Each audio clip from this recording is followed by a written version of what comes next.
Hey y'all, welcome to Rooted with Victoria. So we're going to be learning a little bit about God's chosen family. God's perfect creation had been marred by sin. Even with a new beginning after the flood, humanity continued to rebel against God. The incident with the Tower of Babel is just one example of how people were following other gods and pursuing their own glory. With God's chosen family, we're going to be learning about, or we're going to be reading the books of Genesis and Job, because we're reading the Bible in chronological order. So stick with me and let's do this. Genesis chapter 12. Okay, we're going to be doing a little bit about God's promises. God promises a nation to Abram. The Lord had said to Abram, "Leave your native country, your relatives, and your father's family, and go to the land that I will show you. I will make you into a great nation. I will bless you and make you famous, and you will be a blessing to others. I will bless those who bless you and curse those who treat you with contempt.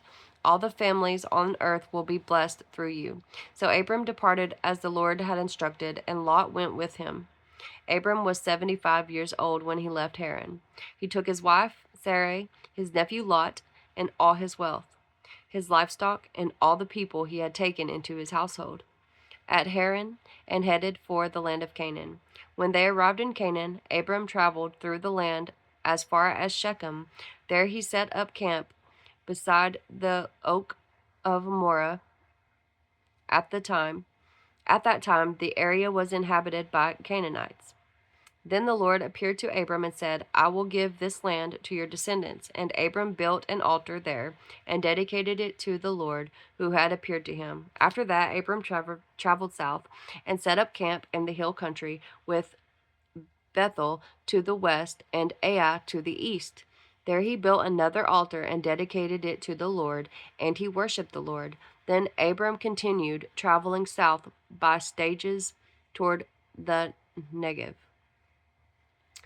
At that time, a severe famine struck the land of Canaan, forcing Abram to go down to Egypt, where he lived as a foreigner. As he was approaching the border of Egypt, Abram said to his wife Sarai, "Look, you are a beautiful woman. When the Egyptians see you, they will say, 'This is his wife. Let's kill him. Then we can have her.' So please tell them you are my sister. Then they will spare my life and treat me well because of their interest in you." And sure enough, when Abram arrived in Egypt, everyone noticed Sarai's beauty.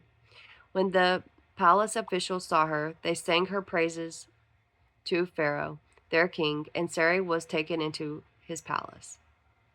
Then Pharaoh gave Abram many gifts because of her: sheep, goats, cattle, male and female donkeys, male and female servants, and camels. But the Lord sent terrible plagues upon Pharaoh and his household because of Sarai, Abram's wife. So Pharaoh summoned Abram and accused him sharply. "What have you done to me?" he demanded.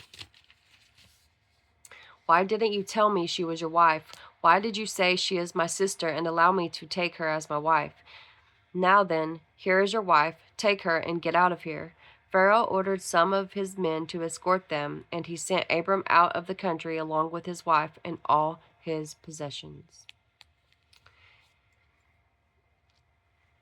All right, in our next video, we'll be getting into Genesis chapter 13. See you there. Thanks.